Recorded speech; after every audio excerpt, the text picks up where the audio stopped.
Bonjour à tous. Aujourd'hui, nous allons parler de Charlie et la chocolaterie. Il s'agit d'un roman de Roald Dahl paru en 1964.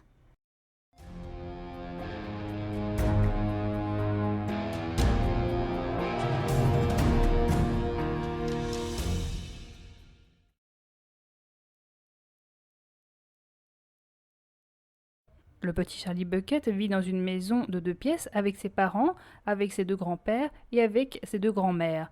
La famille est pauvre. Elle ne possède qu'un seul lit sur lequel dorment les 4 grands-parents qui y passent tous leurs jours et toutes leurs nuits. Monsieur Bucket est le seul à travailler et il gagne peu. Son métier consiste à visser des bouchons sur des tubes de dentifrice. La famille a peu de nourriture. Charlie a faim et son péché mignon est le chocolat. Il n'a le droit qu'à un seul bâton de chocolat pour son anniversaire. Dans la même ville se trouve la chocolaterie Wonka, devant laquelle Charlie a l'habitude de passer pour se rendre à son école. Il aimerait bien la visiter. Charlie se rend dans la chambre des grands-parents. Ces derniers lui parlent de l'énorme chocolaterie et du don fantastique de Monsieur Willy Wonka pour fabriquer du chocolat. Ce propriétaire invente sans cesse de nouvelles variétés, de nouveaux procédés. Pas seulement doué pour le chocolat, il est également expert en gâteaux et en bonbons aux qualités étonnantes.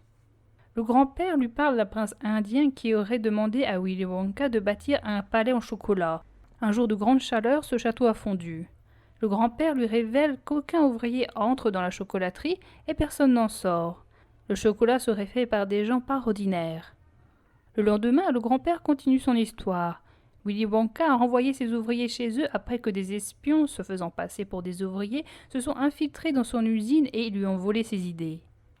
Il s'est absenté quelques mois, puis il a remis son usine en marche. Les ouvriers n'ont pas été invités à reprendre leur poste, mais on voit des ombres noires aux fenêtres alors que les portes restent fermées et que personne ne sort. Personne ne sait qui sont ces gens. On ne voit plus non plus Willy Wonka. Sur ce, le père de Charlie rentre de son travail et il dit que dans le journal il est écrit que quelques élus pourront visiter la chocolaterie. 5 tickets d'or sont cachés dans des bâtons de chocolat. Les 5 enfants qui les trouveront pourront visiter la chocolaterie. À la fin de la visite, les enfants auront du chocolat et des bonbons jusqu'à la fin de leur jour. Charlie aimerait gagner, mais il a peu de chance puisqu'il n'a qu'un seul bâton de chocolat par an. Les 2 premiers gagnants sont Augustus Gloop, qui est un enfant obèse, et Veruca Salt, qui est une petite fille riche, trop gâtée et insupportable. C'est l'anniversaire de Charlie. Sa famille lui a offert un bâton de chocolat. Accompagné de toute sa famille, Charlie ouvre son chocolat. Il n'y a pas de ticket d'or à l'intérieur. 2 autres tickets ont été trouvés. Les noms des gagnants sont Violette Beauregard, qui est une femme de chewing gum, et Mike TV, qui est un enfant aimant la télévision et la violence. Grand-papa Joe donne à Charlie une pièce qui représente ses économies pour que Charlie aille s'acheter un chocolat. Charlie va le chercher et une fois de retour chez lui, il souhaite que ce soit le grand-père qui ouvre le chocolat. Une nouvelle fois, il n'y a pas de ticket d'or à l'intérieur. Le froid s'installe, la famille de Charlie a froid et a faim. La famille doit faire face à encore plus de restrictions depuis que le père a perdu son emploi et gagne maintenant que très peu d'argent en pelletant la neige. Charlie maigrit de plus en plus et il économise ses forces. Un jour, en rentrant de l'école, il trouve $1 par terre. Il décide de s'acheter un bâton de chocolat avec. Charlie va dans une boutique acheter un bâton de chocolat. À l'intérieur du premier, il ne trouve pas de ticket, mais dans le deuxième, il en trouve un. Dans la boutique se forme autour de Charlie une foule composée de gens jaloux et de personnes qui veulent lui acheter le ticket. Charlie rentre chez lui et annonce la bonne nouvelle. Tout le monde est content pour lui. Sur le ticket, il est écrit que la visite aura lieu le lendemain. Charlie sera accompagné de grand-papa Joe. Comme pour les autres gagnants, la maison de Charlie se retrouve assiégée de journalistes. Le lendemain matin, les 5 enfants et les 9 adultes qui les accompagnent sont devant la chocolaterie. Willy Wonka leur ouvre les portes. L'homme a un chapeau haut de forme, une veste prune et un pantalon vert. Il fait la connaissance des enfants. Willy les fait entrer et leur fait parcourir de longs couloirs. Ils visitent déjà la salle au chocolat. Il s'agit d'une vallée avec une rivière en chocolat et une cascade qui le fouette. L'herbe, les arbres et les fleurs peuvent se manger. Ils voient des hommes de petite taille appelés les Oompa Loompa. Willy dit les avoir trouvés en Afrique où ils ne mangeaient pas à leur faim. Contre du travail, il les fournit en fèves de cacao qu'ils adorent. Veruca Salt veut un Oompa Loompa et elle en demande un à son père.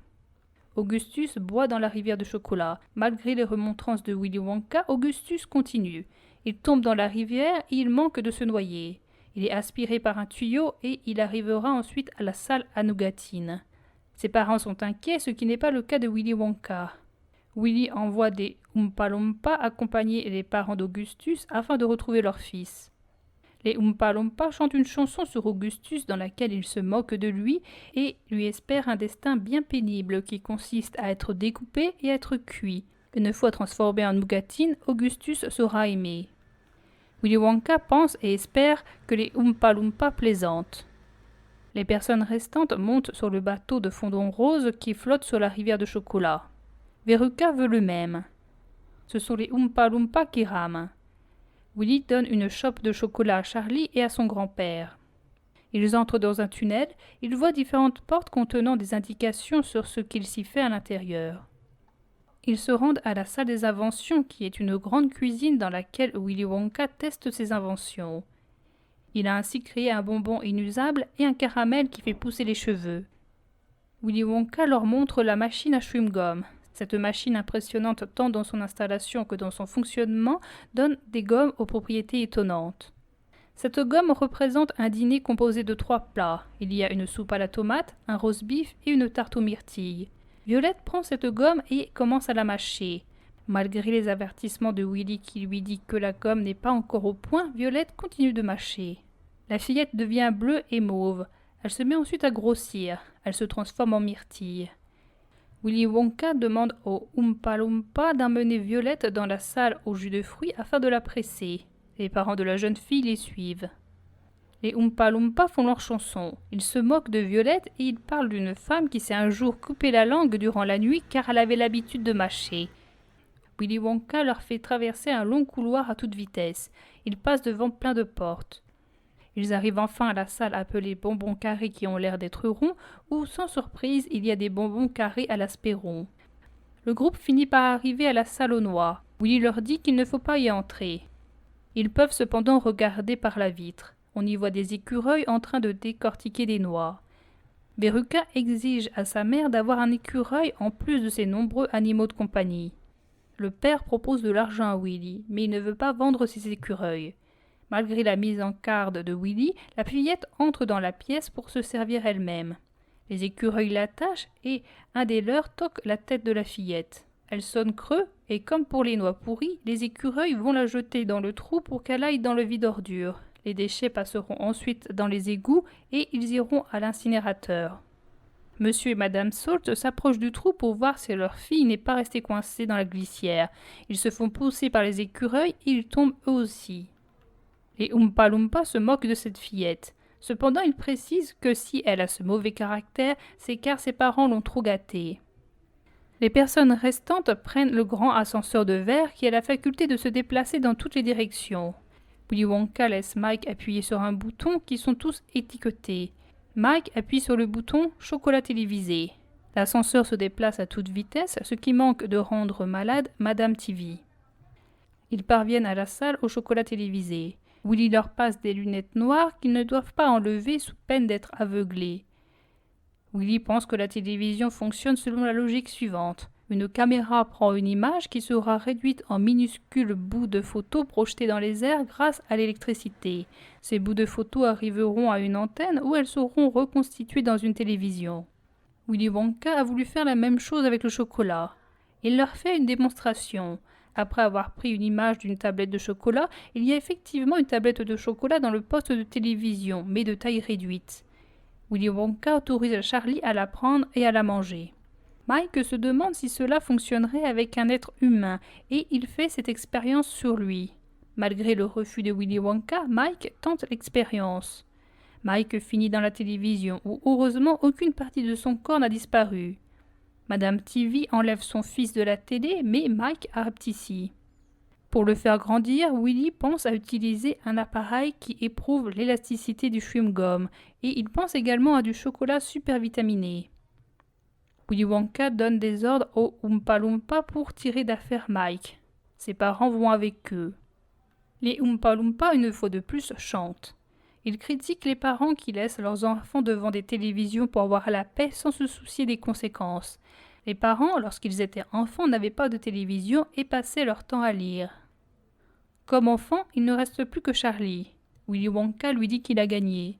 Ils prennent l'ascenseur et Willy appuie sur le bouton pour monter et sortir. Ils traversent le toit de l'usine et ils sont à un moment suspendus dans l'air. Ils rejoignent les autres enfants et leurs parents. Ils repartent tous avec un camion rempli de sucreries. Les Oompa Loompa ont essayé de faire reprendre aux enfants leur état normal, mais cela n'a qu'à moitié fonctionné. Augustus Gloop, compressé dans son tuyau, est devenu maigre. Violette Beauregard est restée violette. Veruca Salt et ses parents sont couverts de détritus. Mike TV a été allongé et il mesure maintenant 2 mètres. Willy Wonka décide de donner à Charlie sa chocolaterie quand il sera assez grand pour la diriger. Willy Wonka cherchait un enfant sage, sensible et affectueux qui procède comme lui-même procède dans son métier. Willy Wonka veut également faire venir habiter toute la famille de Charlie dans la chocolaterie. Charlie, Willy et le grand-père s'en vont avec l'ascenseur et ils passent par le toit de la maison de Charlie. Willy Wonka embarque toute la famille dans l'ascenseur afin de la mener chez lui. Charlie et la chocolaterie est surtout et avant tout les portraits de 5 familles bien différentes. Tout d'abord, il y a la famille de Charlie. Cette famille est pauvre. Tous habitent dans la même maison et sont rationnés alimentairement. La famille traverse différents malheurs. Le père perd son travail. Il y a 4 infirmes clouées dans le lit de la maison. Cependant, malgré les obstacles, la famille reste soudée. Ils pensent les uns aux autres. Même si la nourriture vient à leur manquer, ils pensent à se serrer plus la ceinture pour que Charlie ait de la nourriture. Augustus provient d'une famille avec un père en retrait et une mère permissive. Il est obèse, mais dans l'interview donnée aux journalistes, on s'aperçoit que s'il est gros, c'est également de la faute de sa mère qui pense qu'il faut des vitamines à son fils. Veruca a un père qui cède à toutes ses envies. Ses caprices, quand elle n'obtient pas ce qu'elle veut, proviennent de ses parents qui lui offrent toujours tout sans résistance. Violette a des parents très en retrait qui ne lui imposent qu'une faible résistance. Si elle se comporte grossièrement et semble en contradiction avec les autres, c'est car ses parents ne lui ont pas mis de limite avec fermeté. Les parents de Mike, comme ceux de Violette, sont très en retrait. Dans l'interview des journalistes, aucun ne prend la parole. Les parents délaissent leur fils en le mettant devant la télévision. Ce roman est un mélange de classes sociales qui s'étend de la pauvreté à la richesse. C'est également un mélange d'états. Seul Charlie semble à part de ses enfants. Tous les enfants sont accompagnés par leurs 2 parents, seul Charlie est accompagné de son grand-père. Les 4 enfants sont tous piégés selon leur obsession. Augustus a manqué de se noyer dans la rivière en chocolat. Mike est entré dans une télévision. Veruca a été jetée à la poubelle. Violette, incapable de résister à un chewing-gum, a été changée en myrtille. Willy leur a pourtant tous défendu de faire ce qui les a conduits à leur situation délicate. Les parents, au lieu d'aider leurs enfants, prennent tout leur temps et vont chercher querelle à Willy Wonka. Tous ont été marqués par l'expérience. Personne n'en sort indemne et on espère pour eux des changements dans leur vie. Même si ce sont les parents les coupables, ce sont pratiquement toujours les enfants qui sont punis. On peut remarquer que si Augustus est obèse, une des causes provient des industriels qui fabriquent des sucreries telles que ce Willy Wonka. La préférence de Willy Wonka pour Charlie se voit dès le début. Ainsi, lors de leur première rencontre devant l'usine, c'est plus Willy qui va au-devant de Charlie que l'inverse. Il y a aussi lorsque Willy lui passe une tasse de chocolat. Charlie semble prédisposé à son destin. Il aime le chocolat. La rareté de cet élément lui confère une aura presque magique. Alors que Willy Wonka vit littéralement dans le chocolat il aime, Charlie aime le chocolat et n'est en contact avec cet aliment que de rares fois. Charlie est attiré par la chocolaterie avant même d'y avoir mis un pied, et même avant que son grand-père lui en ait raconté l'histoire. Ainsi, en allant et en rentrant de l'école, Charlie passe devant la chocolaterie et hume l'odeur qui s'en dégage. Charlie est un enfant beaucoup trop sage. Il aime mieux mourir de faim plutôt que de voler quelque chose pour s'alimenter. Il est longtemps sans oser prendre un billet lorsqu'il est au sol. Il ne fait pas la moindre bêtise dans l'usine alors qu'il est en train de mourir de faim avec son grand-père. Willy Wonka se démarque par son extravagance et sa vision des choses en grand. Sa production est extraordinaire et ses vêtements sont loufoques. Il y a cette volonté de toujours aller vite. Il commande aux Oompa Loompa de ramer plus vite. Dans les couloirs de son usine, il fait courir vite ses invités. Willy exploite les Loompa Loompa. Il les connaît d'ailleurs bien mal en ne sachant pas quand ils plaisantent et quand ils sont sérieux. Il leur fait également subir des tests. Willy n'a pas l'air de se soucier du sort des enfants alors que leurs parents sont morts de peur. Willy n'aime pas lorsque Mike lui fait remarquer des incohérences. Pourtant, les remarques de l'enfant ont du sens. Willy Wonka a un côté mégalomane, qui n'aime pas être copié et qui n'envisage pas la possibilité d'être dépassé par quelqu'un. Les 5 enfants et les 9 adultes entraient en se bousculant, pour tomber en arrêt devant tant de merveilles. Oh, quel fascinant spectacle! À leurs pieds s'étalait une jolie vallée. De chaque côté, il y avait de verts pâturages et tout au fond coulait une grande rivière brune. On y voyait aussi une formidable cascade, une falaise abrupte par où les masses d'eau pleines de remous se précipitaient dans la rivière, formant un rideau compact, finissant en un tourbillon écumant et bouillonnant, plein de mousse et d'embrun. Au pied de la cascade, quel étonnant spectacle, d'énormes tuyaux de verre pendillaient par douzaines, un bout trempant dans la rivière, l'autre accroché quelque part au plafond, très haut. Ils étaient vraiment impressionnants, ces tuyaux, extrêmement nombreux. Ils aspiraient l'eau trouble et brunâtre pour l'emporter Dieu sait où. Et comme ils étaient de verre, on pouvait voir le liquide monter et mousser à l'intérieur, et le bruit bizarre et perpétuel que faisaient les tuyaux en l'aspirant se mêlait au tonnerre de la cascade. Des arbres et des arbustes pleins de grâce poussaient le long de la rivière, des saules pleureurs, des aulnes, du rhododendron touffu à fleurs roses, rouges et mauves. Le gazon était étoilé de milliers de boutons d'or.